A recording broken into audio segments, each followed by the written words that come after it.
चूल्हा मिट्टी का, मिट्टी तालाब की, तालाब ठाकुर का, भूख रोटी की, रोटी बाजरे की, बाजार खेत का, खेत ठाकुर का, बैल ठाकुर का, हल ठाकुर का, हल की मूठ पर हथेली अपनी, फसल ठाकुर की, कुआं ठाकुर का, पानी ठाकुर का, खेत खलिहान ठाकुर के, गली मोहल्ले ठाकुर के, फिर अपना क्या, गांव, देश, शहर। ये वही वीडियो है जिसे आरजेडी के राज्यसभा सांसद मनोज झा ने महिला आरक्षण बिल पर बहस के दौरान राज्यसभा में पढ़ा। और इस कविता के पढ़े जाने के करीब एक हफ्ते बाद आरजेडी के ही विधायक चेतन आनंद आहत हुए। इतने आहत कि उन्होंने खुलेआम अपनी ही पार्टी के सांसद मनोज झा की जाति को लेकर टिप्पणी कर दी। और फिर बात इतनी ज्यादा बढ़ गई कि मामला ठाकुर बनाम ब्राह्मण का हो गया। इसकी वजह से बीजेपी के कुछ नेता और उनके चाहने वाले खुश हो गए कि अब तो आरजेडी के नेता आपस में ही लड़ रहे हैं और इसकी आंच नीतीश कुमार तक तो जाएगी ही जाएगी और बीजेपी बिहार में इसका फायदा उठा लेगी। लेकिन क्या सच सिर्फ इतना सा ही है?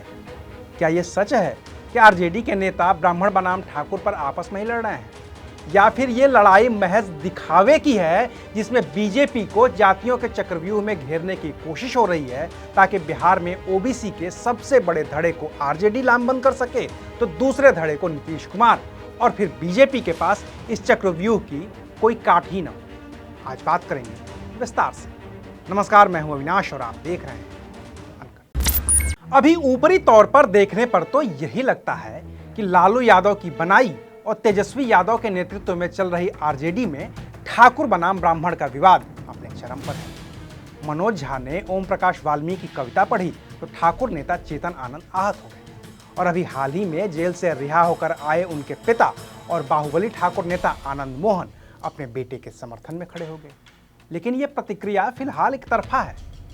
पूरे प्रकरण में हमला मनोज झा पर है, जिन्होंने संसद में कविता पढ़ने के बाद चुप्पी साध रखी है।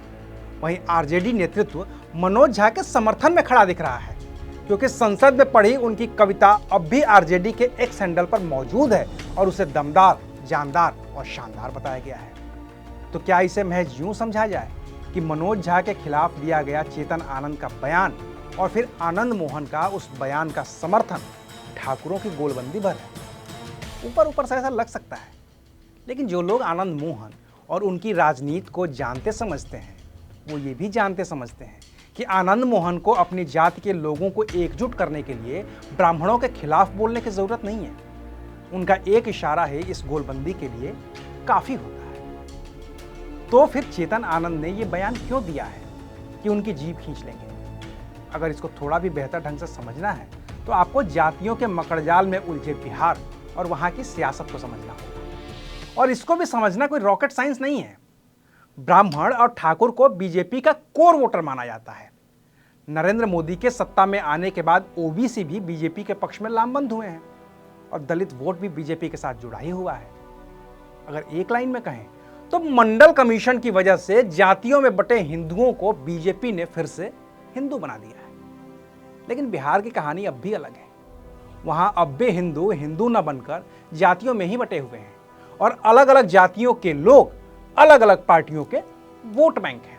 अब भी बिहार में ब्राह्मण और ठाकुर बीजेपी का ही कोर वोटर माना जाता है, तो यादव आरजेडी का और कुर्मी कुशवाहा नीतीश कुमार का। बिहार में नीतीश कुमार ने तेजस्वी यादव के साथ मिलकर जातिगत जनगणना वाला दांव चल ही रखा है, जिसका मकसद वही है जो कभी सोशलिस्ट पार्टी का था कि जिसकी जितनी संख्या भारी उसकी उतनी हिस्सेदारी, यानी कि जातिगत जनगणना हो, आंकड़े जारी हों और तब आरक्षण से लेकर तमाम दूसरी प्रक्रियाओं का, दूसरी योजनाओं को जातिगत आधार पर अमल में लाया जाए। बिहार के ओबीसी जेडीयू आरजेडी के इस मूव से प्रभावित भी हैं, लेकिन 2024 के चुनाव तक न तो ये जनगणना पूरी हो पाएगी और न ही आंकड़े जारी हो पाएंगे। तो फिर जेडीयू आरजेडी इस मुद्दे को कैश कैसे करे? आखिर ओबीसी को लामबंद कैसे करे? और इसका जवाब शायद वही है जो आरजेडी के दो नेताओं मनोज झा और आनंद मोहन ने शुरू किया है कि अगड़ी जातियों के लोग आपस में लड़ें और जेडीयू आरजेडी का शीर्ष नेतृत्व ये मैसेज देता रहे कि हम खुद को ए टू जेड की पार्टी कहते तो हैं, लेकिन हम ही हैं जो ओबीसी के रहनुमा भी हैं। क्योंकि अंदर खाने की बात तो यही है कि न तो आरजेडी मनोज झा से किनारा करने वाली है और ना ही चेतन आनंद और आनंद मोहन से। इस पूरे मसले पर अगर आप आरजेडी की एक्स की टाइमलाइन को देखें तो पूरी कहानी लगभग साफ साफ समझ में आने लगती है। अपनी स्क्रीन पर यह स्क्रीनशॉट देखिए। ये पोस्ट दुर्गेश कुमार की है, जिसमें उन्होंने अपनी राजनीतिक समझ के हिसाब से लिखा है कि मनोज झा ने संसद में ओम प्रकाश वाल्मीकि की जो कविता पढ़ी थी उसके केंद्र में ओबीसी है।